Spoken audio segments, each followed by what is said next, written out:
Judges chapter 1. After the death of Joshua, the children of Israel asked of Yahweh, saying, Who should go up for us first against the Canaanites, to fight against them? Yahweh said, Judah shall go up. Behold, I have delivered the land into his hand.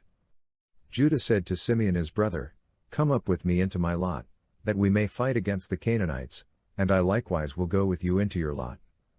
So Simeon went with him. Judah went up, and Yahweh delivered the Canaanites and the Perizzites into their hand. They struck 10,000 men in Bezek. They found Adoni-Bezek in Bezek, and they fought against him. They struck the Canaanites and the Perizzites. But Adoni-Bezek fled. They pursued him, caught him, and cut off his thumbs and his big toes. Adoni-Bezek said, 70 kings, having their thumbs and their big toes cut off, scavenged under my table. As I have done, so God has done to me. They brought him to Jerusalem, and he died there. The children of Judah fought against Jerusalem, took it, struck it with the edge of the sword, and set the city on fire. After that, the children of Judah went down to fight against the Canaanites who lived in the hill country, and in the south, and in the lowland. Judah went against the Canaanites who lived in Hebron. The name of Hebron before that was Kiriath Arba. They struck Shishai, Ahiman, and Talmai. From there he went against the inhabitants of Debir. The name of Debir before that was Kiriath Sepher. Caleb said, I will give Achsah my daughter as wife to the man who strikes Kiriath Sepher, and takes it. Othniel the son of Kenaz, Caleb's younger brother, took it, so he gave him Achsah his daughter as his wife. When she came, she got him to ask her father for a field. She got off her donkey, and Caleb said to her, What would you like? She said to him, Give me a blessing, because you have set me in the land of the south, give me also springs of water. Then Caleb gave her the upper springs and the lower springs. The children of the Kenite, Moses' brother-in-law, went up out of the city of palm trees with the children of Judah into the wilderness of Judah, which is in the south of Arad, and they went and lived with the people. Judah went with Simeon his brother, and they struck the Canaanites who inhabited Zephath, and utterly destroyed it. The name of the city was called Hormah. Also Judah took Gaza with its border, and Ashkelon with its border, and Ekron with its border. Yahweh was with Judah, and drove out the inhabitants of the hill country, for he could not drive out the inhabitants of the valley, because they had chariots of iron. They gave Hebron to Caleb, as Moses had said, and he drove the 3 sons of Anak out of there. The children of Benjamin didn't drive out the Jebusites who inhabited Jerusalem, but the Jebusites dwell with the children of Benjamin in Jerusalem to this day.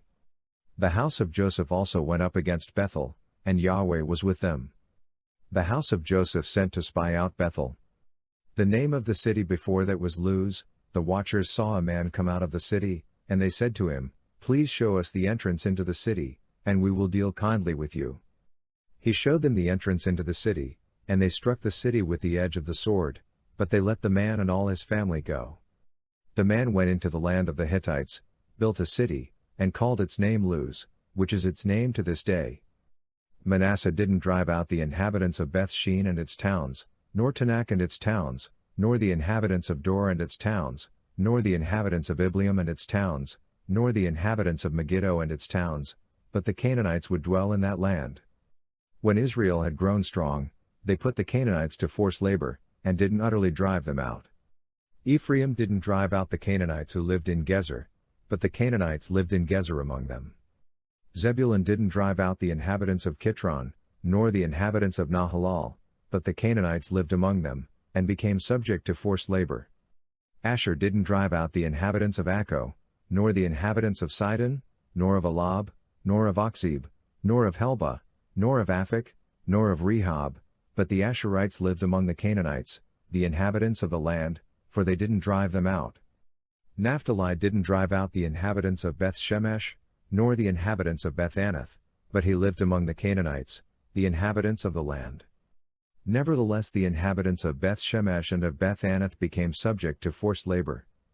The Amorites forced the children of Dan into the hill country, for they would not allow them to come down to the valley, but the Amorites would dwell in Mount Heres, in Ayalon, and in Shalbim. Yet the hand of the house of Joseph prevailed, so that they became subject to forced labor. The border of the Amorites was from the ascent of Akrabim, from the rock, and upward. Judges chapter 2. Yahweh's angel came up from Gilgal to Bochim. He said, I brought you out of Egypt, and have brought you to the land which I swore to give your fathers. I said, I will never break my covenant with you. You shall make no covenant with the inhabitants of this land. You shall break down their altars.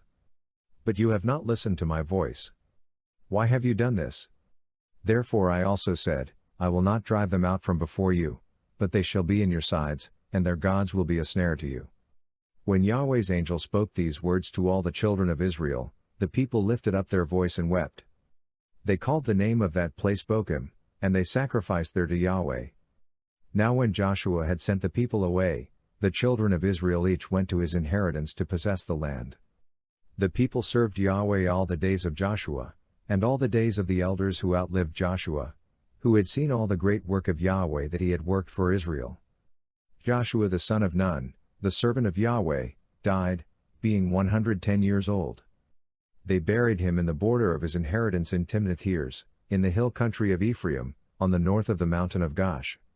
After all that generation were gathered to their fathers, another generation arose after them who didn't know Yahweh, nor the work which he had done for Israel. The children of Israel did that which was evil in Yahweh's sight, and served the Baals. They abandoned Yahweh, the God of their fathers, who brought them out of the land of Egypt, and followed other gods, of the gods of the peoples who were around them, and bowed themselves down to them, and they provoked Yahweh to anger. They abandoned Yahweh, and served Baal and the Ashtaroth. Yahweh's anger burned against Israel, and he delivered them into the hands of raiders who plundered them.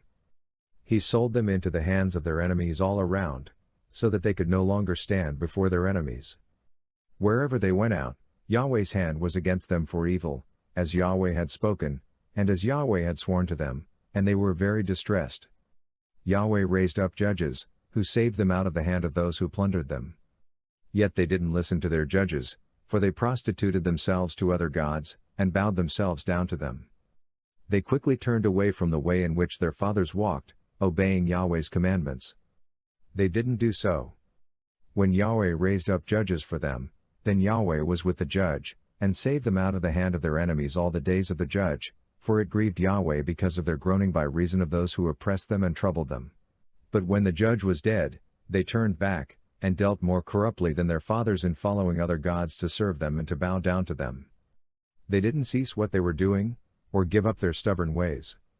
Yahweh's anger burned against Israel, and he said, Because this nation transgressed my covenant which I commanded their fathers, and has not listened to my voice, I also will no longer drive out any of the nations that Joshua left when he died from before them, that by them I may test Israel, to see if they will keep Yahweh's way to walk therein, as their fathers kept it, or not.